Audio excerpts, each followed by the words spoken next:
Sir, you are on mute.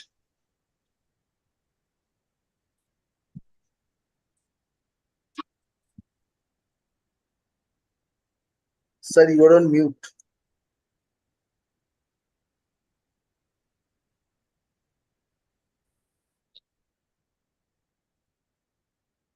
Ajay, you're mute.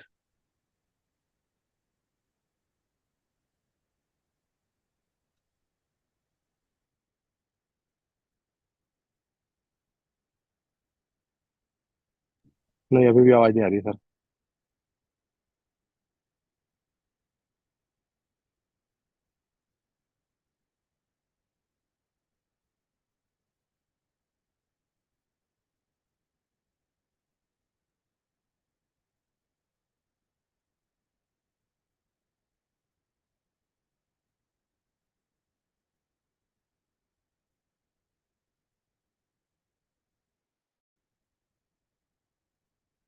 Can you hear me now? Yes yes, you're audible now. Good morning. Shubh Prabhat. Let start करने के लिए आपसे apologies. थोड़ी सी confusion हो गई कि कौन शुरू करेगा। मैं मुझे नहीं पता कि आज मेरे को इस सत्र को लीड करना है, बट शुभ प्रभात, गुड मॉर्निंग। आशा रखता हूं कि पिछले कई दिनों की जर्नी आपके लिए बहुत बहुत अच्छी रही है और आपकी मॉर्निंग की जो शुरुआत है वो दमदार, जोरदार, खुशियों से भरी हुई है। इतनी नई सीख हमें मिल रही है जो हमारे को एक बहुत बड़े और बेहतर बिजनेस बिल्ड करने में मदद करने वाली है। और आप दोनों हाथों से इस मौके को ग्रैब कर रहे हैं और इंश्योर कर रहे हैं, रोज सुबह अपना प्रोटीन फाइबर रिच शेक ले रहे हैं, अपना डेली ले रहे हैं, ओमेगा ले रहे हैं और अपने ग्रुप में पोस्ट कर रहे हैं, क्योंकि 21 दिन के बाद ये आप अपनी कम्युनिटी में लेके जाने वाले हैं। और साथ में अपनी एक्सरसाइज कर रहे हैं, अपना ग्रैटिट्यूड और ऑप्टिमिज्म रख रहे हैं, अपनी सारी वो चीजें कर रहे हैं जो आपको करनी है in the morning toward building अ बड़ा और बेहतर बिजनेस। काफी सारी जानकारी हमें मिली है और कल भी हमें बहुत सारी जानकारी मिली कि हमने कैसे कॉम्प्लेक्स कार्ब्स को अपनी जिंदगी में इंप्रेस करना है, कैसे हमने फाइबर फाइबर एक ऐसी चीज है जिसको हम जानते नहीं, पहचानते नहीं, बट इतना इंपॉर्टेंट इंग्रेडिएंट है। तो प्रोटीन के साथ फाइबर हर रोज सुबह आपकी जिंदगी को बदल डालेगा। आप आजीवन भर आपको हेल्थी बनाने की तरफ उस पाथ पे ले जाएगा और केवल आपको नहीं, पूरे भारत को साथ में लेके जाना है। इसी एनर्जी के साथ, इसी जोश के साथ, इसी मॉर्निंग के साथ हर देश में अब गुड मॉर्निंग नहीं होने वाला, गट मॉर्निंग होने वाला है। इसी के साथ मैं अब इनवाइट करना चाहूंगा डॉक्टर श्याम को। ज्यादा समय नहीं लेना चाहूंगा क्योंकि ऑलरेडी हम थोड़ा लेट चल रहे हैं। Doctor Shyam, straight from California. हमारे डॉक्टर श्याम, मैं कह सकता हूँ कि हमारे दिल, हमारे दिमाग पे बसे हुए हैं और वो जो हमें जानकारी दे रहे हैं हमारे जीवन को बदल रहे हो। मैं उनको हर रोज उठकर प्रणाम करता हूँ, उनको याद करता हूँ, क्योंकि उन्होंने मेरी जिंदगी में इतना बदलाव लाए हैं जिसके कारण मैं आज 11 साल बॉडी एज यंगर हूँ। आप सब भी ये अचीव कर सकते हैं इस प्रोग्राम के माध्यम के थ्रू। Doctor Shyam, over to you. Thank you Ajay and good morning to Ajay to you and सबको मेरे तरफ से। आज मेरा एक स्पेशल डे है क्योंकि मैंने पहली बार मेरा बेटियां आज उनके डिनर साढ़े पाँच को खाने लगी। तो मैंने पूछा उनसे क्यों। वो मुझे बता रही है कि हम आपके क्रोनो न्यूट्रिशन के बारे में सुन रहे थे, इसके लिए हमें भी जरा दिलचस्प आ गया कि हम भी जरा जल्दी खाना खा लो। तो मैंने तो मुझे तो जरा शौक हुए क्योंकि मेरा टॉपिक भी आज वही है। क्या है कि हिंदी में बोलते हैं कि समय सीमित भोजन एक एक क्रोनो न्यूट्रिशन के साथ बहुत क्लोजली संबंध है, क्लोजली कनेक्टेड है। बोलते हैं समय सीमित भोजन, टाइम रिस्ट्रिक्टेड ईटिंग। तो ये है। तो इसके बारे में मैं जरा बात करूंगा, लेकिन उससे पहले मैं इंट्रोड्यूस करना चाहता हूँ हमारे special speaker today, one of my best scientist, हमारे एक बढ़िया साइंटिस्ट हैं एमए इंडिया में। उनके नाम है डॉक्टर निकिता मेहरा। और वो पीएचडी किए हुए हैं जमी हमदर्द से, और बहुत बहुत शानदार साइंटिस्ट है। तो मैं बहुत खुश हूँ कि वो आज हमारे साथ है। विटामिन और मिनरल्स हमारे बॉडी क्लॉक के रिलेशनशिप क्या है वो आपको बताएगी। लेकिन जब before doctor Nikita comes on board, मैं आपसे एक स्टोरी बताता हूँ। एक क्लिनिकल स्टडी किया था लखनऊ में, किंग जॉर्ज मेडिकल यूनिवर्सिटी, आपको पता होगा, बहुत फेमस है king George medical university Lucknow में। तो इसके स्टडी के बारे में मैं बताऊंगा। तो ये स्टडी टाइप 2 डायबिटीज को मैनेज करने और हमारे ओवरऑल हेल्थ और वेलबींग को ट्रांसफॉर्म करने का एक स्टडी था। तो सोचिए, एक सिंपल पर पावरफुल चेंज के साथ आप अपने हेल्थ को कंट्रोल कर सकते हैं। तो ये स्टडी मैंने बताया किंग जॉर्ज मेडिकल यूनिवर्सिटी में हुई थी। उसमें 400, सोच ली, 400 इंडिविजुअल्स, बंदे शामिल थे, जो सभी टाइप 2 डायबिटीज का सामना कर रहे थे। ये 400, ये लोग एक जर्नी पर निकले। टाइम रिस्ट्रिक्टेड मील इनटेक, मैं बोला टाइम रिस्ट्रिक्टेड ईटिंग, समय सीमित भोजन का इम्पैक्ट देखने के लिए। तो रात का खाना 7 बजे खाना इंस्टेड ऑफ लेट नाइट। तो 7 बजे से पहले ही खाना था इनका इस स्टडी में। तो रिसर्च कुछ कमाल के थे, राइट। तो जिन लोगों ने ये सिंपल चेंज अडॉप्ट किया, उन्होंने इनक्रेडिबल बेनिफिट्स देखे। उन्होंने उनका average weight almost 3.8 KG lose किया, और उनका बॉडी मास इंडेक्स 1.5 यूनिट्स से कम हो गया। लेकिन ट्रांसफॉर्मेशन यही नहीं रुकी, उनका फास्टिंग ब्लड शुगर भी बहुत सी कम हो गया, ऑलमोस्ट 34 मिलीग्राम पर डेसिलीटर। और उनका पोस्ट प्रैंडियल ब्लड शुगर, जो खाने के बाद है, उनका उसका ब्लड शुगर भी बहुत सारे कम हो गए। और उनका HbA1c, सबको पता होगा HbA1c, वो है हमारा क्रिटिकल मार्कर, वो 1.37 यूनिट से गिर गए। 1.37 यूनिट से गिर गए। ये चेंजेस सिर्फ नंबर्स नहीं है, बल्कि उनकी क्वालिटी ऑफ लाइफ में सिग्निफिकेंट इंप्रूवमेंट को रिप्रेजेंट करते हैं। क्योंकि ये चेंजेस जो होते हैं, ये उतना मामूली चेंजेस नहीं है। हम सिर्फ नंबर्स देखते हैं, लेकिन उनका बॉडी में कितना चेंजेस हुआ होगा, बिकॉज इन्होंने वो समय सीमित भोजन किया। तो उन्होंने कंपेयर करते हैं कि उन लोगों से जो अपनी यूजुअल हैबिट्स कंटिन्यू करते हैं, ताकि लेट नाइट खाना, उन्होंने सिर्फ जरा इंप्रूवमेंट देखी, वेरी मॉडेस्ट, जरा थोड़े इंप्रूवमेंट देखी। तो ये स्टार कॉन्ट्रास्ट हाईलाइट करते हैं कि एक स्मॉल एडजस्टमेंट हमारे डेली रूटीन्स में कितना पावरफुल हो सकता है। तो इसके लिए मैं बहुत खुश हुआ कि मेरे बेटियां आज मेरे सामने ही बोल रहे हैं, हम तो खाने हैं, वो खा रही थी 5:30 को।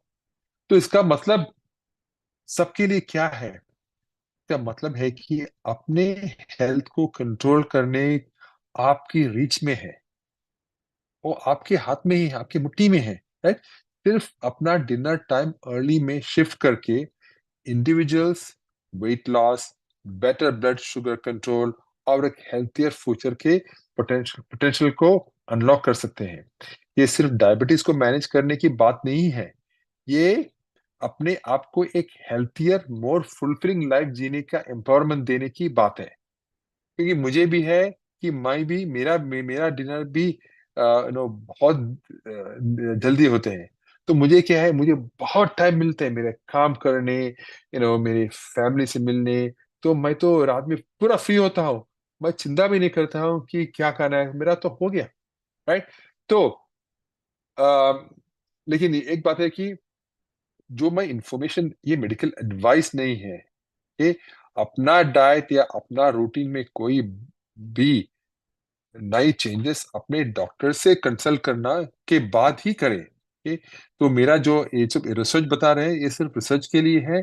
तो मैं आपको जस्ट इंफॉर्मेशन दे रहा हूँ। लेकिन आप अगर टाइप 2 डायबिटीज है, आपको और कोई है कुछ प्रॉब्लम्स है, डेफिनेटली आप डॉक्टर से बात कीजिए इस स्टडीज के बारे में, तो आपके हेल्थ केयर प्रोवाइडर आपके इंडिविजुअल नीड्स और सर्कमस्टेंसेस के लिए बेस्ट प्लान डिटरमिन करने में मदद करेगा।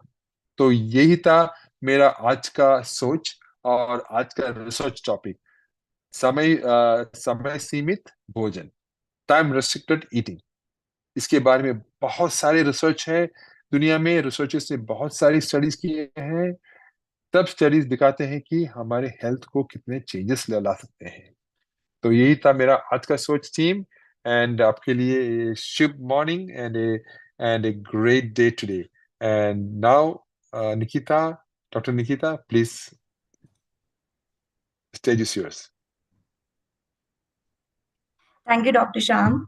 अ very happy good morning to everyone. बहुत बहुत स्वागत है आप सबका आज इस 10वें दिन में मॉर्निंग न्यूट्रिशन सेशन में। तो जैसा कि श्याम सर ने हमें बताया कि हमें क्यों जल्दी और टाइम पर खाना चाहिए, क्यों हमारा बॉडी क्लॉक के हिसाब से चलना जरूरी है, तो उसी को ध्यान में रखते हुए आज हम अपना आज का जो ज्ञान है उसको शुरू करते हैं, जो कि होगा माइक्रो न्यूट्रिएंट्स के बारे में। तो माइक्रो न्यूट्रिएंट्स क्या होते हैं? माइक्रो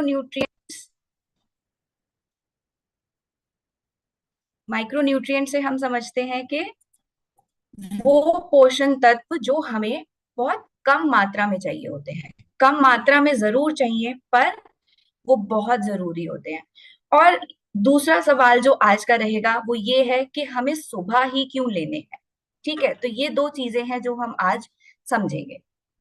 तो पहला तो ये कि हमें माइक्रोन्यूट्रिएंट्स मतलब सूक्ष्म पोषण जो है वो हमें चाहिए, जिससे कि हमारी शारीरिक और मानसिक जो स्थिति है वो अच्छी बनी रहे, ओवरऑल हेल्थ जो है हमारी वो अच्छी रहे। तो अब ये माइक्रोन्यूट्रिएंट्स होते क्या है? तो माइक्रो का मतलब है छोटा, कम मात्रा में चाहिए, और न्यूट्रिएंट्स मतलब पोषण तत्व। तो माइक्रो न्यूट्रिएंट्स क्या हुए? वो पोषण तत्व जिनको हमें कम मात्रा में लेना है पर लेना बहुत जरूरी है। तो ये दो तरीके के होते हैं, एक होता है वाइटामिन्स और एक होते हैं हमारे मिनरल्स। अब वाइटामिन्स भी अगर हम समझे तो वो आगे दो तरीके के होते हैं। कुछ ऐसे होते हैं जो फैट में सॉल्युबल होते हैं हमारी बॉडी में, और एक कुछ होते हैं जो पानी में इजीली सॉल्युबल हो जाते हैं। पर मिनरल्स जो होते हैं वो जनरली हमारी बॉडी में जाकर घुलते नहीं है। पर इन विटामिन्स एंड मिनरल्स का बहुत ही एक महत्वपूर्ण रोल है हमारी बॉडी के अंदर। तो अगर हम बात करें वाटर सॉल्युबल विटामिन्स की, तो इसमें कौन से विटामिन्स आते हैं? इसमें होते हैं हमारे जैसे कि सारे विटामिन बी जो हमें ऊर्जा देते हैं हमारे शरीर को, या बायोटिन या विटामिन सी। तो ये सभी प्रकार के जो हमारे विटामिन्स हैं ये वाटर सॉल्युबल होते हैं और ये इजीली हमारी बॉडी के अंदर पानी में सॉल्युबल हो जाते हैं।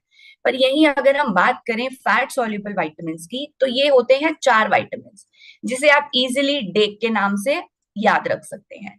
Vitamin D, vitamin A, vitamin के एंड विटामिन ई। तो ये जो विटामिन्स होते हैं ये हमारे होते हैं फैट सॉल्युबल विटामिन्स। अब इसके बाद अगर हम बात करें कि मिनरल्स क्या होते हैं। अब मिनरल्स हमें अर्थ में तो मिलते हैं, हमें मिनरल्स अर्थ में मिलते हैं, पर कुछ मिनरल्स ऐसे होते हैं जो हमारी बॉडी के लिए बहुत ज्यादा जरूरी है। हमारी बॉडी के अंदर कम से कम 4% जो हमारा कंपोजिशन है बॉडी का वो मिनरल्स ही है, क्योंकि ये हर किसी ना किसी स्टेप पर इनकी जरूरत हमें पड़ती है। अब ये मिनरल्स क्या है? जैसे कि कैल्शियम हो गया, सोडियम है, मैग्नीशियम है, पोटेशियम है, जिंक है। तो ये कुछ हमारे महत्वपूर्ण मिनरल्स हैं जो हमारी बॉडी को चाहिए होते हैं। और दोनों ही विटामिन्स और मिनरल्स हमारी बॉडी के अंदर बनते नहीं है, तो ये हमें अपनी डाइट से बाहर फूड सोर्स से ही लेना पड़ता है, हमारी बॉडी इनको बना नहीं सकती है। तो अब लेकिन ठीक है, हमने समझा कि ये होते क्या है, तो ये बॉडी के अंदर जरूरी क्यों है और ये कैसे काम करते हैं, तो इसको आप कैसे समझ सकते हैं? जैसे एक ताला और चाबी अगर आप समझें, तो अगर आपको ताले को खोलने के लिए एक चाबी की जरूरत है और ताले को बंद करने के लिए आपको एक चाबी की जरूरत है, वैसे ही विटामिन्स और मिनरल्स जो हैं वो क्या करते हैं? अब हमें ये पता है कि हमारी बॉडी के अंदर बहुत सारे मेटाबॉलिक रिएक्शंस होते हैं। अब मेटाबॉलिक रिएक्शंस को काम करने के लिए कुछ एंजाइम्स का यूज होता है। तो जो एंजाइम्स हमारे मेटाबॉलिक रिएक्शंस में यूज होते हैं, उन एंजाइम्स के साथ हमारे विटामिन्स एंड मिनरल्स जो होते हैं वो जाकर जुड़ जाते हैं, और वो तब जाकर वो हमारा एंजाइम जो है वो आगे काम करता है और हमारी जो मेटाबॉलिक रिएक्शन है वो पूरी हो पाती है। तो एक एग्जाम्पल से हम समझ सकते हैं कि जैसे कि विटामिन B6 है, तो वो क्या करता है। अब हमने वो हमारी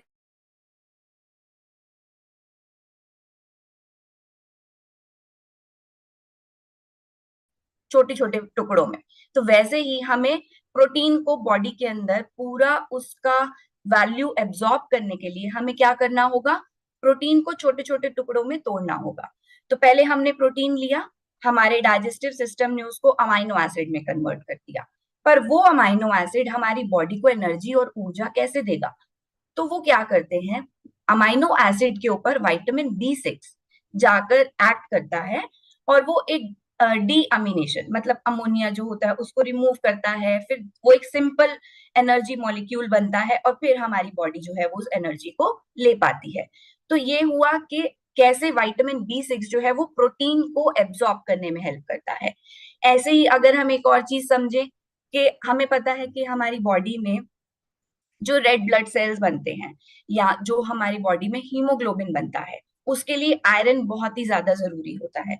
तो आयरन क्या करता है, आयरन जाता है, वो हमारा हीम नाम का एक मॉलिक्यूल होता है जिसको बनाता है, और उस हीम से फिर वो ऑक्सीजन के साथ बाइंड करके हीमोग्लोबिन बनता है, और फिर हमारे रेड ब्लड सेल्स बनते हैं, जिससे कि हमारी बॉडी के अंदर एक प्रॉपर ब्लड फ्लो होता है।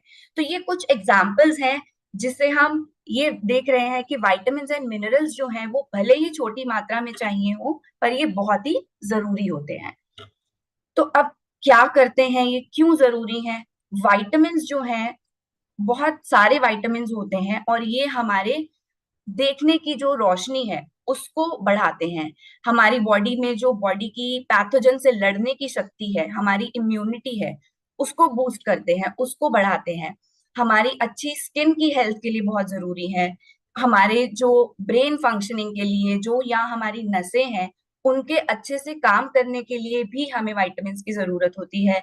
हमें बोन हेल्थ के लिए विटामिन्स की जरूरत है, और ये एंटीऑक्सीडेंट्स की तरह भी काम करते हैं। अब एंटीऑक्सीडेंट्स क्या करते हैं, बॉडी में जो भी अगर कोई ऑक्सीडेशन होता है, ऑक्सीडेशन से क्या होता है, फ्री रेडिकल्स बनते हैं जो कि हमारी बॉडी के लिए नुकसानदायक होते हैं। तो विटामिन्स जो होते हैं उन फ्री रेडिकल्स को रिमूव करते हैं और हमारी बॉडी को हेल्दी रखते हैं। और इसके साथ साथ जैसे हमने अभी समझा कि ये मेटाबॉलिक प्रोसेसेस जो होते हैं बॉडी में उनको चलाने में मदद करते हैं। विटामिन के साथ साथ मिनरल भी उतने ही जरूरी हैं, क्योंकि ये भी हमारे जो जैसे हार्ट बीट है उसको रेगुलेट करने के लिए, हमारे बोन्स को बनाने के लिए, हमारा जो ऑक्सीजन ट्रांसपोर्ट है उसमें मदद करता है, हमारी बॉडी के जो फ्लूइड बैलेंस है उसको बनाने में भी मदद करता है। उसके साथ साथ ये हमारे डीएनए को बनाने में भी मदद करता है। तो विटामिन्स और मिनरल्स जो है वो हमारी बॉडी के लिए बहुत ही ज्यादा जरूरी है। तो अब क्या है, अगर हमें अच्छी हेल्थ चाहिए तो हमें क्या करना होगा, हमें सही मात्रा में विटामिन ए लेने की जरूरत है। अगर हमें अच्छी बोन्स चाहिए तो हमारी बॉडी के अंदर विटामिन डी और मिनरल्स जैसे कि मैग्नीशियम, कैल्शियम, विटामिन के, ये सब होने बहुत जरूरी है। अच्छी स्किन के लिए हमें विटामिन ई, विटामिन सी बहुत जरूरी है। विटामिन सी हमें इम्यूनिटी बनाने में बहुत मदद करता है, साथ के साथ जिंक एंड सेलेनियम भी। अगर हमें नर्व हेल्थ अच्छी चाहिए तो हमें सारे विटामिन बीज लेने चाहिए।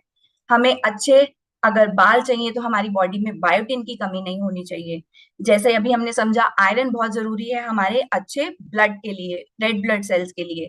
तो ऐसे ही हमें ये अलग अलग विटामिन जो हैं और मिनरल्स हैं वो हमारे अलग अलग बॉडी के प्रॉपर फंक्शनिंग के लिए बहुत ज्यादा जरूरी है। तो अब क्या होगा, अगर आपकी बॉडी में इन पोषण तत्वों की मात्रा पूरी नहीं है, कमी है, तो क्या होगा, और ये लंबे समय तक रहती है तो आपकी नजर कमजोर हो जाएगी, आपको धुंधला दिखने लगेगा, आपके अगर ब्रेन फंक्शनिंग प्रॉपर नहीं हो रही है तो आपकी मेमोरी पुअर रहेगी, आपकी याद करने की क्षमता जो है वो कम हो जाएगी। अब अगर आपकी नर्व्स में, आपके मसल में वो ताकत नहीं है तो आपके मसल वीकनेस होने लगेगी। क्योंकि आपको अपने बैलेंस डाइट के साथ साथ ये ध्यान रखना है कि आपको वो सारे पोषण तत्व सही मात्रा में मिल रहे हैं जिससे कि आप मसल बिल्डिंग कर सकें। अगर आपको सही मात्रा में पोषण नहीं है तो आपको वो मेंटल क्लैरिटी नहीं रहेगा, आपको कंफ्यूजन रहेगा। और कभी कभी सही पोषण ना होने की वजह से भी हमारे को भूख नहीं लगती है, तो हमारी एपेटाइट कम हो जाती है जिससे कि हम और ज्यादा डिजीज प्रोन की ओर बढ़ते हैं। और इसके साथ साथ हमें बॉडी के अंदर थकान बहुत महसूस होती है, हमारी बॉडी में एनर्जी नहीं रहती है, और अगर ये लंबे समय तक रहता है तो डिप्रेशन भी हो सकता है। तो अब सवाल ये है कि आपको ये माइक्रो न्यूट्रिएंट्स मिल कहाँ से सकते हैं, कहाँ से लेने हैं आपको ये पोषण तत्व। तो अगर हम बात करें विटामिन की, जैसे कि विटामिन ए, सारे विटामिन बी हैं, सी, डी, ई, के, ए, ये कहाँ से मिलेंगे। तो अगर आपको विटामिन ए सही मात्रा में चाहिए तो आपको हरी सब्जियां खानी चाहिए, आपको ऑरेंज एंड येलो वेजिटेबल्स जैसे कि कैरेट है, स्वीट पोटैटो है, पंपकिन है, इन सब में विटामिन ए की मात्रा बहुत अच्छी होती है। और अगर हम विटामिन डी चाहिए आपको तो आपको विटामिन डी मिलेगा जैसे कि सालमन हो गया, या कॉड लिवर ऑयल है, या फिर हमारे फोर्टिफाइड सीरियल्स होते हैं इनसे। और अगर आपको विटामिन ई चाहिए तो आपको नट्स से, या आपको पीनट से, सनफ्लावर सीड्स हैं, एवोकाडो है, ये सब विटामिन ई में बहुत अच्छे होते हैं। ऐसे ही विटामिन के भी आपको हरी सब्जियों से, ब्रोकली से, स्प्राउट्स, कैबेज, ये सब लेने चाहिए।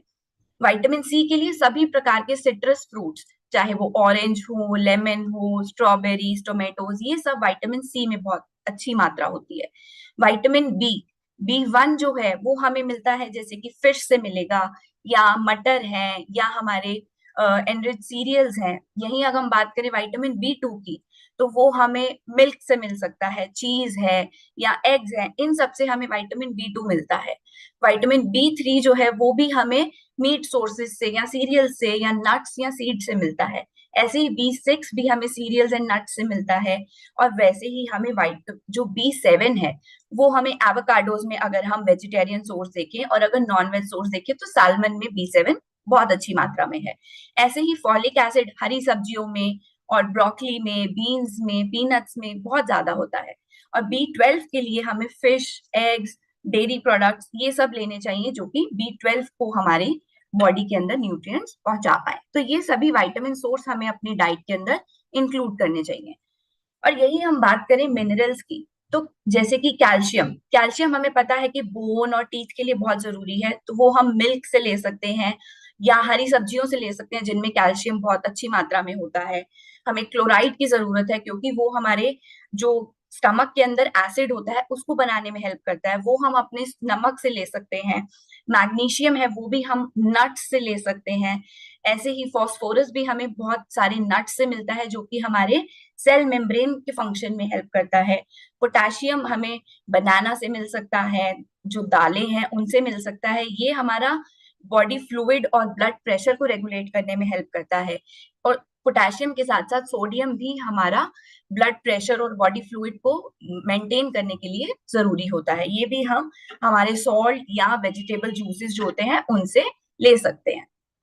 अब ये हमें पता चला कि ये विटामिन्स और मिनरल्स हमें लेने चाहिए, पर ये सब पता होने के बावजूद स्टडीज ने ये देखा कि 10 लोगों में से कम 8 लोग ऐसे हैं इंडिया में जो माइक्रो न्यूट्रिएंट डेफिशिएंट हैं। मतलब लगभग 80% लोग जो हैं उनमें इन पोषण तत्वों की मात्रा जरूरी जितनी होनी चाहिए वो नहीं है। और ये बात हुई हमने अगर ओवरऑल देखा, और इसके साथ साथ अगर हम सिर्फ और सिर्फ विमेन पॉपुलेशन को देखते हैं, औरतों में ये पाया गया कि विटामिन डी लगभग 70 से 90% महिलाओं में विटामिन डी की कमी है। आयरन जो है लगभग 50% लोग औरतों में कमी है। कैल्शियम, विटामिन ए, आयोडीन, ये कुछ हमारे बहुत ही जरूरी पोषण तत्व है जो हमारी इंडिया की औरतें जो हैं, जो महिलाएं हैं, उनमें इन पोषण तत्वों की मात्रा भरपूर नहीं है जो होनी चाहिए एक अच्छी बॉडी के लिए।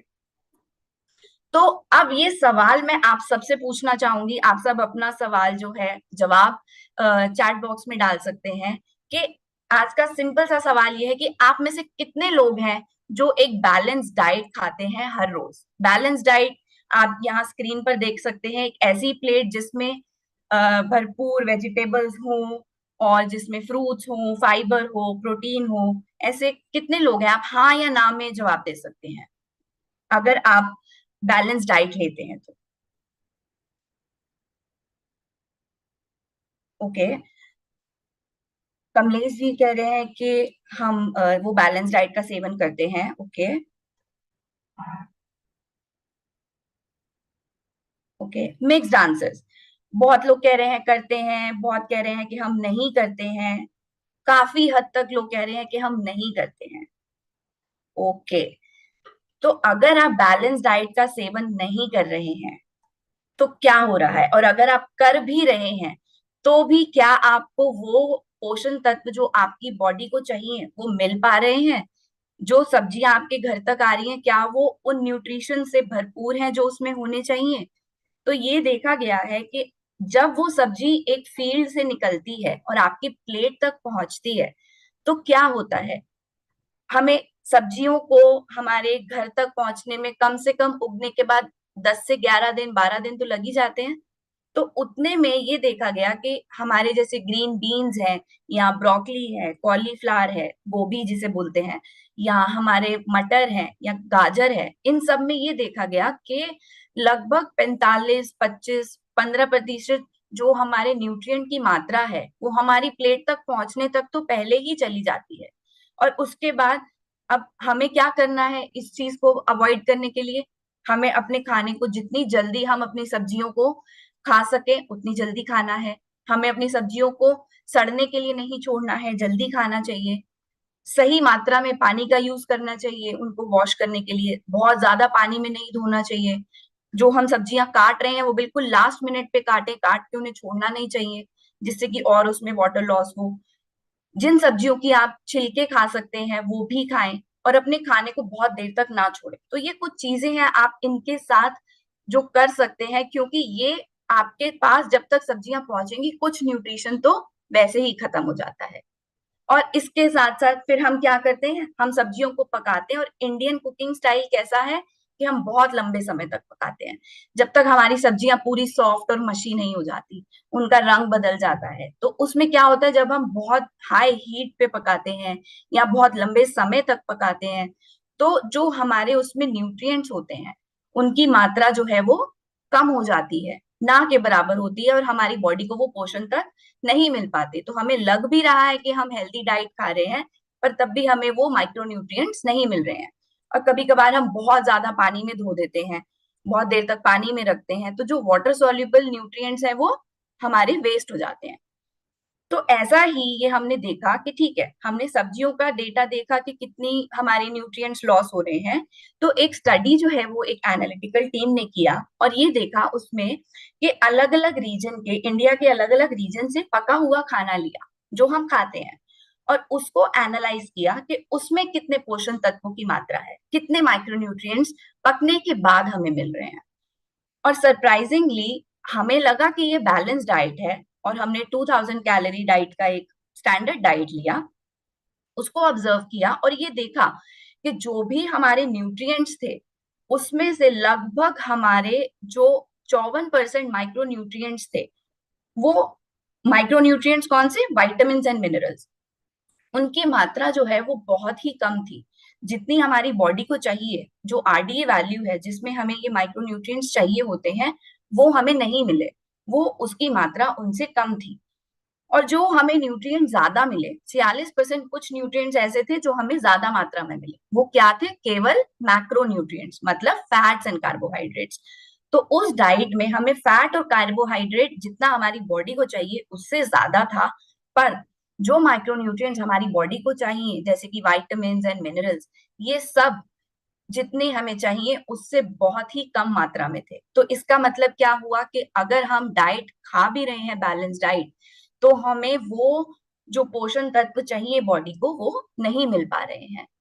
तो अब क्या रीजन है हमें पोषण तत्व नहीं मिल पा रहे हैं? एक तो हमारा अनहेल्दी लाइफस्टाइल जो हो गया है, हमारे ईटिंग पैटर्न्स ठीक नहीं है, कभी कभी लोग बहुत रिस्ट्रिक्टिव डाइट खाते हैं, उस वजह से उनको न्यूट्रिशन नहीं मिल पाता है, हमारे क्रॉप्स जो हमारे पास पहुंच रहे हैं वो उनमें न्यूट्रिशन वैल्यू नहीं है। इसके साथ साथ हमारे कुकिंग स्टाइल जो है वो भी ठीक नहीं है। इसकी वजह से इन सभी कारणों को मिलाकर अगर हम देखें तो माइक्रो न्यूट्रिएंट्स हमारी बॉडी को डाइट के थ्रू नहीं मिल पा रहे हैं। और अगर हम अच्छा रॉ वेजिटेबल भी खाएं या अच्छे तरीके से पकाकर भी खाएं तो भी आपको पता है कि आपको जितना विटामिन ए आपकी बॉडी को चाहिए होगा, अगर सिर्फ आप स्ट्रॉबेरी से विटामिन ए लेंगे तो आपको कम से कम 233 स्ट्रॉबेरीज खानी पड़ेगी। अगर आपको विटामिन सी जितना बॉडी को चाहिए तो आपको कम से कम 16 कप पंपकिन का खाना पड़ेगा। तो अब अगर आपको बायोटिन चाहिए अपनी बॉडी के लिए तो आपको कम से कम 21 बनानास खाने पड़ेंगे। तो क्या आपके लिए ये पॉसिबल है इतना सारा खाना जिससे कि आपकी रोज की जो विटामिन की और मिनरल्स की जो क्वांटिटी है वो पूरी हो पाए, आपको जो सही मात्रा में एक बैलेंस्ड पोषण तत्व मिले? थोड़ा मुश्किल है। तो अब ये बताइए कि कितने लोग हैं जो हमारा इतना सारा खाना खा सकते हैं इन माइक्रोन्यूट्रिएंट्स की नीड को पूरा करने के लिए? बहुत ही कम, ना के बराबर होंगे लोग जो खाते होंगे, कुछ होंगे जो खाते होंगे बट बहुत ही कम। तो अब आप लोगों से ये सवाल है मेरा, आप अपने आंसर्स चैट बॉक्स में डाल सकते हैं कि माइक्रोन्यूट्रिएंट जो गैप है जो हमें डाइट से नहीं मिल पा रहा है उसको हम पूरा कैसे कर सकते हैं, किस तरीके से हम अपने इस गैप को पूरा करें जिससे कि हमारी बॉडी को जो रोज का विटामिन और मिनरल चाहिए वो मिल पाए।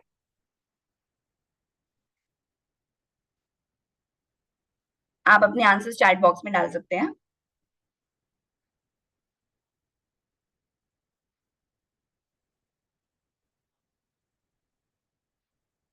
Exactly exactly. तो आंसर्स आने शुरू हैं कि कुछ ऐसे प्रोडक्ट लें जिससे कि हमें माइक्रोन्यूट्रिएंट्स जो हैं वो पूरे मिलने चालू हो जाएं, राइट?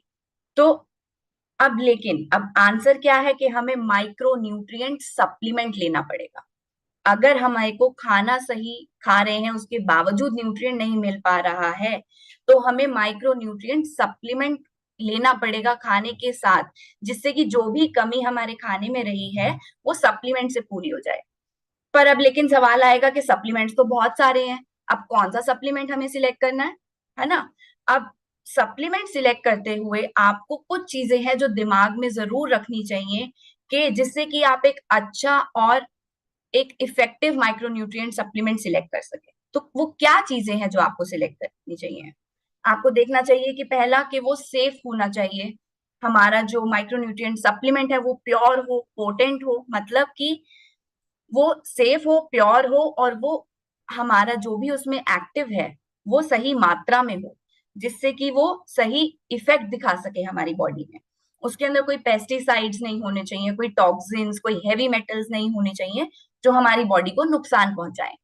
और ऐसा आप माइक्रोन्यूट्रिएंट सप्लीमेंट लें जिसमें हमारे रोज के विटामिन एंड मिनरल्स की जो डेली रिक्वायरमेंट है उसका भरपूर कॉम्बिनेशन हो, कि आपको अलग से बहुत सारी चीजें ना खानी पड़े। एक ऐसा माइक्रोन्यूट्रिएंट सप्लीमेंट सिलेक्ट करें जिसमें विटामिन एंड मिनरल्स का सही कॉम्बिनेशन हो, और उसके साथ साथ फाइटोन्यूट्रिएंट्स भी उतने ही इंपॉर्टेंट हैं। और कुछ बोटानिकल्स होते हैं जैसे कि गोटोकोला, तो इन सबके बहुत अच्छे फायदे हैं। अगर आपको कोई एक ऐसा माइक्रोन्यूट्रिएंट सप्लीमेंट मिलता है जो आपको ये सब प्रोवाइड करता है तो वही वैसा ही माइक्रोन्यूट्रिएंट सप्लीमेंट आपको सिलेक्ट करना चाहिए। पर ये सब बातों को ध्यान में रखते हुए एक बहुत जरूरी चीज है जो आपको ध्यान में रखनी चाहिए कि आपका माइक्रोन्यूट्रिएंट सप्लीमेंट जो है वो उसके अंदर ये क्षमता होनी चाहिए कि जो भी माइक्रोन्यूट्रिएंट उस प्रोडक्ट में हो वो हमें सही एब्जॉर्प्शन साइट पर जाकर पहुंचाए। मतलब अब ऐसा क्यों है कि अब माइक्रोन्यूट्रिएंट्स बहुत सारे हैं हमारे, अलग अलग प्रकार के विटामिन हैं, अलग अलग तरीके के मिनरल्स हैं, तो हमारी बॉडी के अंदर भी जो हमारा डाइजेस्टिव सिस्टम है उसके अलग अलग एब्जॉर्प्शन साइट्स होते हैं। जैसे कि हम यहाँ देख सकते हैं कि अब हम कोई भी खाना खाते हैं हमें 2 से 3 घंटे तो हमारा जो ट्रांजिट टाइम है वो रहता है। स्टमक में जाएगा पहले, स्टमक से फिर इंटेस्टाइन में जाएगा, तो कुछ डाइजेशन हमारा स्टमक में शुरू होता है और फिर इंटेस्टाइन में जाता है। तो जो स्टमक में है कुछ हमारे ऐसे विटामिन्स एंड मिनरल्स होते हैं जो स्टमक में एब्जॉर्ब होते हैं, कुछ हमारे विटामिन्स एंड मिनरल्स होते हैं जो इंटेस्टाइन में होते हैं।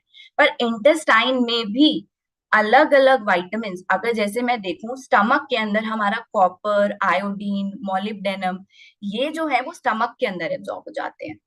पर ज्यादातर जो हमारे मिनरल्स या विटामिन्स हैं वो हमारे इंटेस्टाइन में जाकर एब्जॉर्ब होते हैं। अब इंटेस्टाइन में भी अलग अलग भाग हैं। शुरुआत का भाग जैसे ड्यूोडेनम हुआ, फिर जेजुनम आया, फिर इलियम आया, तो अलग अलग हिस्सों पर अलग अलग विटामिन्स एब्जॉर्ब होते हैं। जैसे कि कैल्शियम, फास्फोरस, मैग्नीशियम, ये हमारा शुरू के रीजन में ही एब्जॉर्ब हो जाता है। फिर हमारे आते हैं विटामिन सी, ए, डी, ई, ये सब एब्जॉर्ब होते हैं। फिर हमारे इलियम होता है, इलियम में हमारे विटामिन के, मैग्नीशियम, विटामिन B12, तो अलग अलग रीजन पर इनकी एब्जॉर्प्शन साइट है। तो अगर आपको कोई एक ऐसा प्रोडक्ट मिले जो इन पर्टिकुलर साइट के ऊपर जाकर आपके प्रोडक्ट को, एक्टिव को पहुंचा पाए, तो उसका एब्जॉर्प्शन जो है वो भरपूर होगा, उसकी बायोअवेलेबिलिटी बढ़ेगी और उससे आपको न्यूट्रिएंट वैल्यू जितनी आपकी बॉडी को चाहिए वो सही मात्रा में मिल पाएगी। तो अब ऐसा करने के लिए, ऐसा एब्जॉर्प्शन साइट में होने के लिए आपको क्या ध्यान में रखना होगा कि कोई ऐसा प्रोडक्ट जो DLDR टेक्नोलॉजी पे बेस्ड हो।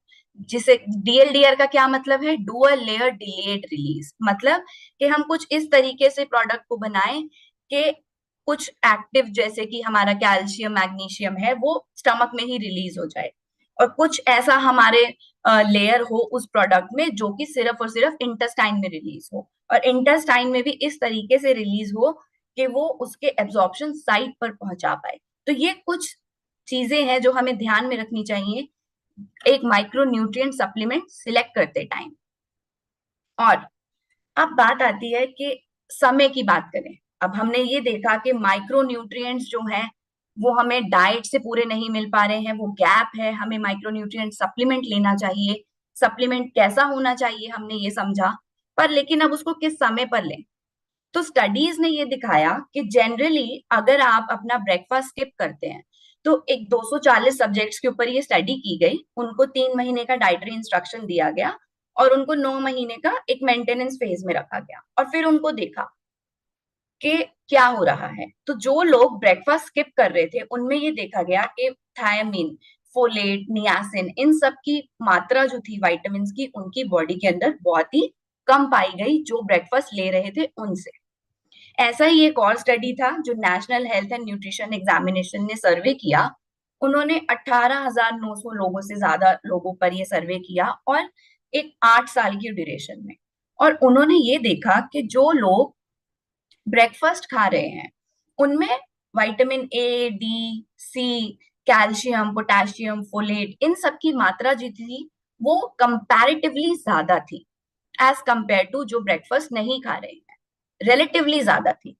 पर और इसके साथ साथ एक और स्टडी थी जिसमें 8,174 लोगों के ऊपर की गई, और उसमें ये देखा गया कि जो लोग ब्रेकफास्ट कर रहे हैं उनके जो पूरी बॉडी का ओवरऑल एनर्जी, जो उनको ऊर्जा मिल रही है, वो केवल सिर्फ ब्रेकफास्ट से ही मिलती है। पर अब ये मात्रा उनमें ज्यादा तो पाई गई, पर क्या वो उतनी थी जितनी हमारी बॉडी को चाहिए? तो ये एक स्टडी देखी गई, उसमें 2 स्टडीज और देखी गई जिसमें क्या किया उन्होंने, ब्रेकफास्ट के साथ साथ उन्होंने सप्लीमेंटेशन भी देना शुरू किया। तो उन्होंने क्या किया, मल्टीविटामिन सप्लीमेंट दिए। 58 लोगों के ऊपर ये स्टडी की गई और डिफरेंट एज ग्रुप के थे। 1 महीने तक ये ऑब्जर्व किया और फिर उसके बाद उन लोगों को एनालाइज किया कि क्या इंप्रूवमेंट हो रहा है अगर वो अपने ब्रेकफास्ट के साथ साथ माइक्रोन्यूट्रिएंट सप्लीमेंट लेते हैं। तो उसमें ये देखा गया कि जो लोग सप्लीमेंट्स ले रहे थे तो उनमें जो विटामिन B6, B12 की मात्रा जो थी उनके ब्लड में वो बढ़ गई, और इसके साथ साथ जो मूड स्विंग्स होते हैं, जो डिप्रेशन है या जो न्यूरोनल प्रॉब्लम्स होती हैं, वो सब जो है वो बहुत ही कम देखी गई उन लोगों में जिन्होंने ब्रेकफास्ट के साथ सप्लीमेंट्स लिए, क्योंकि उनके अंदर माइक्रोन्यूट्रिएंट्स की मात्रा जो थी वो उनको भरपूर मिल पा रही थी। इसके साथ साथ एक और स्टडी थी जिसमें उन्होंने 80 लोगों पर एक ऐसा स्टडी किया जो एक हेल्दी डाइट ले रहे थे, उसके साथ साथ उन्होंने उनको 8 वीक तक, 8 हफ्तों तक, मतलब 2 महीने तक उन्होंने मल्टीविटामिन दिए। और फिर उनको देखा डिफरेंट डिफरेंट विटामिन के उनके बढ़े या नहीं बढ़े, तो सिग्निफिकेंट इंक्रीज देखा गया जो विटामिन डी के लेवल थे, या folate, vitamin B12, vitamin C, riboflavin coefficient जो एक्टिविटी कोफिशिएंट था, ये सब जो उनकी इम्प्रूवमेंट देखी गई उन लोगों में जिन्होंने सप्लीमेंट्स लिए ब्रेकफास्ट के साथ। तो ये स्टडीज सपोर्ट करती हैं कि जो ये गैप हमें डाइट से रहता है उसे हम अपने माइक्रोन्यूट्रिएंट सप्लीमेंट से पूरा करें। और इसके साथ साथ अब मॉर्निंग में ही क्यों लें? मॉर्निंग में इसलिए लें क्योंकि हमारी जो बॉडी की क्लॉक है, अगर हम सही समय पे खाते हैं, ये हमने अभी तक समझा है, अब तक हम ये समझ चुके हैं कि हमारी बॉडी क्लॉक कैसे चलती है। अगर हम सही समय पर उठ रहे हैं, सही समय पर खा रहे हैं, तो हमारा गट जो माइक्रोबायोम है वो हेल्दी रहता है। उसके साथ साथ हमारा जो ओवरऑल जेनेटिक हेल्थ है या जो हमारे मेटाबॉलिक प्रोसेस है वो सही तरीके से काम करते हैं। तो अगर हम सही समय पर उसको माइक्रोन्यूट्रिएंट्स पहुंचाएंगे तो ये जो प्रक्रिया है हमारी बॉडी की वो सही तरीके से चलती रहेगी। पर यही अगर हम नहीं खाते हैं न्यूट्रिएंट्स को हमारे बॉडी क्लॉक के हिसाब से और हम अनहेल्दी डाइट लेते हैं, हम समय से सो भी नहीं रहे हैं, तो उससे क्या होगा, हमारी बॉडी में जेनेटिक ऑल्टरेशंस होंगे, हमारा जो गट माइक्रोबायोम बैलेंस है वो डिसबैलेंस हो जाएगा। तो अब जैसे ही आप कैसे समझ सकते हैं कि हमारा अगर कोई एक म्यूजिकल नोट है, कोई भी बीच में से एक म्यूजिकल नोट अगर हिल जाता है तो पूरी रिदम बिगड़ जाती है म्यूजिक की। तो ऐसा ही हमारी बॉडी के साथ है, अगर सही समय पर कुछ चीजें नहीं मिलेंगी तो हमारी बॉडी के जो मेटाबॉलिक प्रोसेसेस है वो ऑल्टर होने लगेंगे, और लंबे समय तक अगर ये होता है तो हमें प्रॉब्लम्स हो सकती हैं। तो हमें उन्हें सही समय पर मॉर्निंग टाइम पर लेना जरूरी है। तो अब समय पर क्यों लेना है? एक तो पहली बात कि माइक्रोन्यूट्रिएंट्स हमें एनर्जी बनाने में हेल्प करते हैं, ये हमारे अच्छे इम्यून सिस्टम को बनाने में हेल्प करते हैं। अब आप एक रात में एक लंबे, हमें पता है कि रात में बॉडी जो है वो एक रिपेयर मोड में जाती है ना।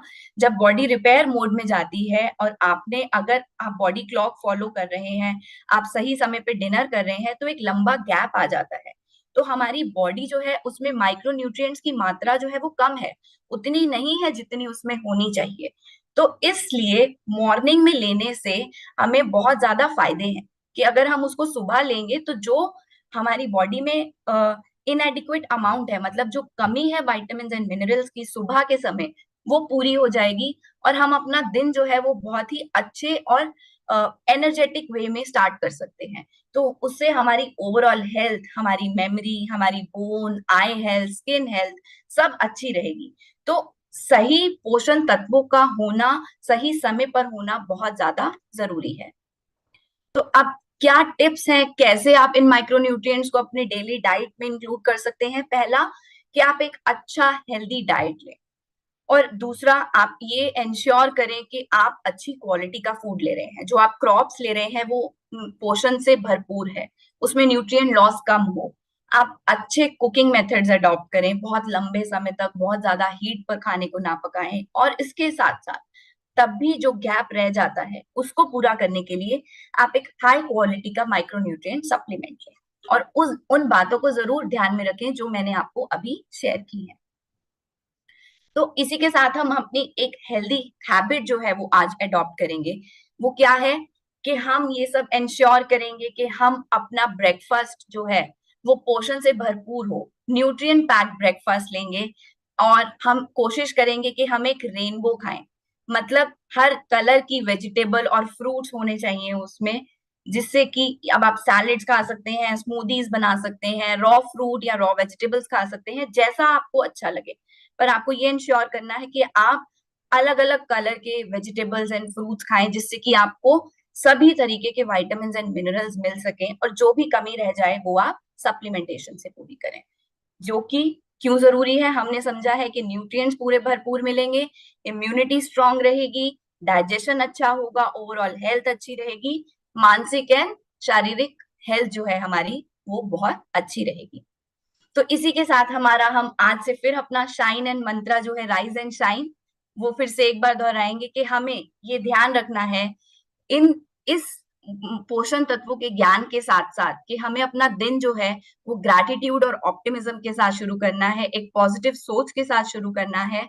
हमें अपना न्यूट्रिशन लेना है पूरा हमें अपने दिन के जो इंटेंशंस हैं, कैसे हमें डे स्टार्ट करना है, वो एक सही सेट करेंगे जिससे कि हम अच्छा एनर्जेटिक डे स्टार्ट कर सकें।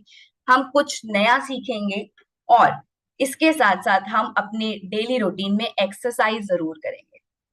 तो इसी के साथ हम चलते हैं आज की एक हेल्दी रेसिपी देखने के लिए।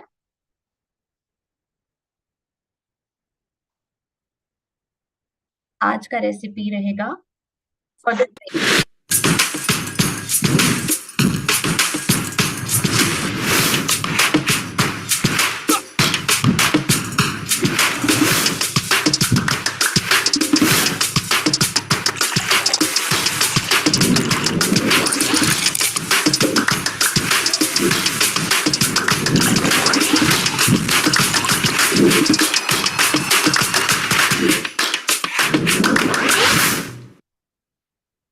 That was a healthy beverage.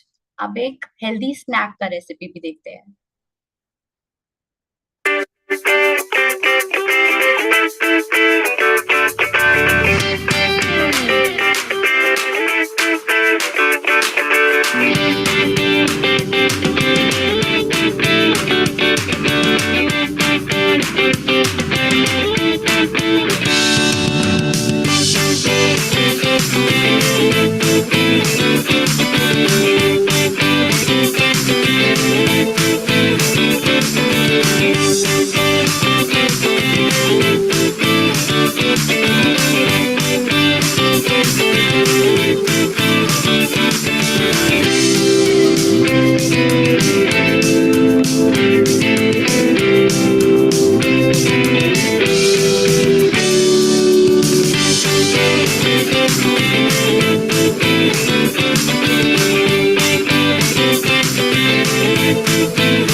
ये दो रेसिपीज हमारे थे, हेल्दी बेवरेज ड्रिंक और हेल्दी स्नैक। तो आप एक देखा आपने कि कैसे आप एक सिंपल बनाना शेक को फाइबर और प्रोटीन ऐड करके आप उसकी न्यूट्रिएंट वैल्यू बढ़ा सकते हैं। ऐसे ही आप सिंपल राइस इडली के बजाय आप मिलेट इडली बनाएं और उसके साथ साथ आप उसमें फाइबर एंड प्रोटीन ऐड करके उसकी न्यूट्रिएंट वैल्यू को बढ़ा सकते हैं। सो आप इसके साथ साथ हम चलते हैं आज के एक्सरसाइज सेशन पे।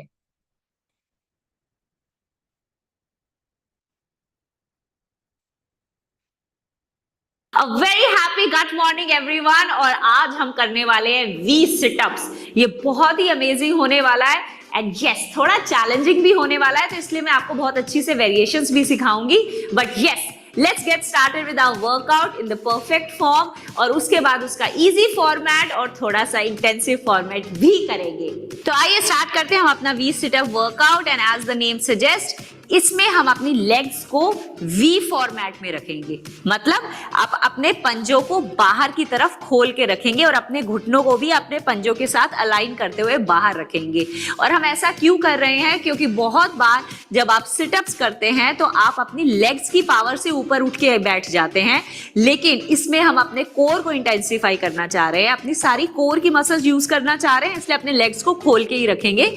मैट पे लेट जाएंगे और अपनी पूरी कोर मसल्स, मतलब चेस्ट से लेकर पेल्विक फ्लोर तक, ये सारी की सारी मसल्स को स्क्वीज करते हुए ऊपर उठ के आएंगे, मतलब वी सिट अप। इसके लिए हम अपने हाथों को पूरा पीछे लेकर जाएंगे, एक लंबी गहरी सांस भरेंगे, सांस छोड़ते हुए, सांस भरते हुए वापस।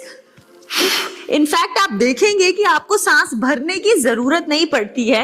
जब आप नीचे आते हैं तो आपकी बॉडी ऑटोमेटिकली इनहेल कर लेती है।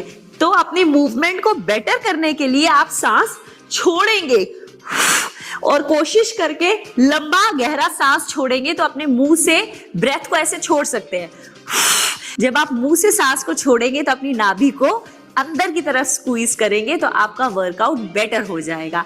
आप करेंगे इसके मिनिमम 15 रेप्स एंड 3 सेट्स। और वो सभी लोग जो इस तरह से 20 सिटअप नहीं कर पा रहे हैं, उनके लिए हम लेकर आए हैं वेरिएशन। तो इस वेरिएशन में आपको पूरा ऊपर उठ के नहीं आना है, आपको नेगेटिव मूवमेंट में जाना है। मतलब आप इसी तरह से वी में बैठेंगे, अपनी लेग्स को खोल के, अपने हाथों को ऊपर रखते हुए उतना नीचे जाएंगे जहां तक आप जा सकते हैं, और फिर वापस ऊपर, फिर उतना नीचे जाएंगे जहां तक आप जा सकते हैं, फिर वापस ऊपर। मतलब instead of training to rise up from the mat, आप अपने कोर को इस तरह से ट्रेन करेंगे कि आप उतना नीचे जाएं जहां तक आप जा सकते हैं, फिर वापस ऊपर, down and up, down and up, और इस तरह से धीरे धीरे आप अपनी स्ट्रेंथ को बिल्ड कर सकते हैं।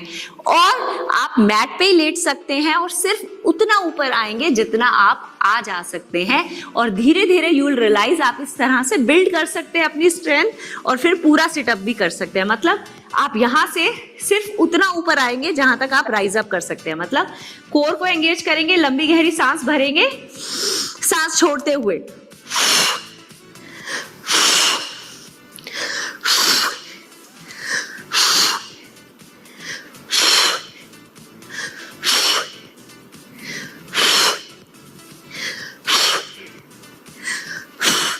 इस तरह से मिनिमम 15 रेप्स और 3 सेट्स करेंगे। रेप्स और सेट्स के नंबर में कोई डिफरेंस नहीं आएगा। और अगर हम इसी मूव को इंटेंसिफाई करने वाले हैं तो हम क्या उठाने वाले हैं अपने हाथ में? हमारा सबसे अमेजिंग फ्रेंड, वेट। इसके लिए आप किसी भी वेट को ले सकते हैं, वेट प्लेट को ले सकते हैं या डंबल को ले सकते हैं, और इनफैक्ट सिंपल वाटर बॉटल से भी स्टार्ट कर सकते हैं। पूरा स्ट्रेच करते हुए नीचे लेकर जाएंगे, लंबी गहरी सांस भरेंगे, सांस को छोड़ते हुए ऊपर की तरफ,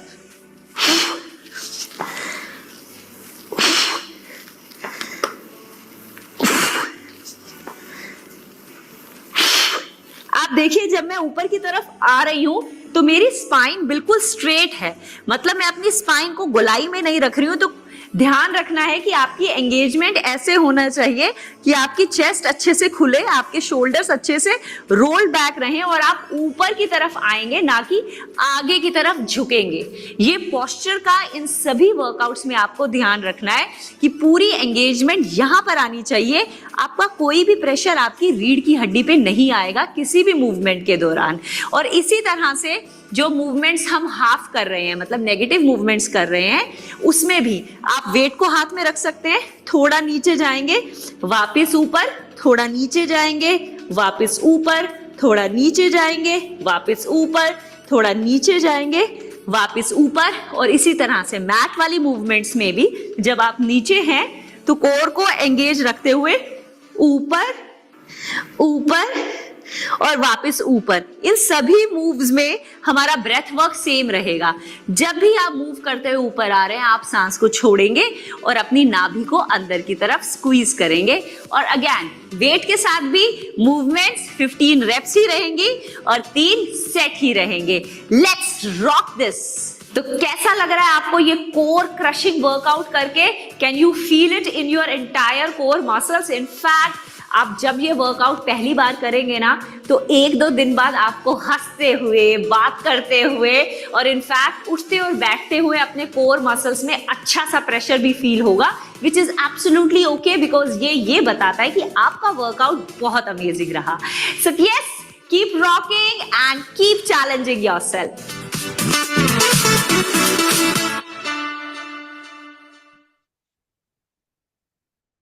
ये था हमारा एक्सरसाइज। आई होप आप सभी ये एक्सरसाइज अपने रूटीन में अडॉप्ट करेंगे। सिंपल, डिफिकल्ट, हर वेरिएशन है, तो सिंपल से शुरू कीजिए और इंटेंस वर्जन तक जाएं एंड कोशिश करें कि आप ये healthy beverages, healthy snacks and exercise को अपने रूटीन में जरूर अडॉप्ट करें। आज के लिए हम यहीं पर खत्म करेंगे अपना सेशन। मिलेंगे आपसे फिर कल, जिसमें हम बात करेंगे बॉडी क्लॉक और हाइड्रेशन के बारे में। Thank you so much.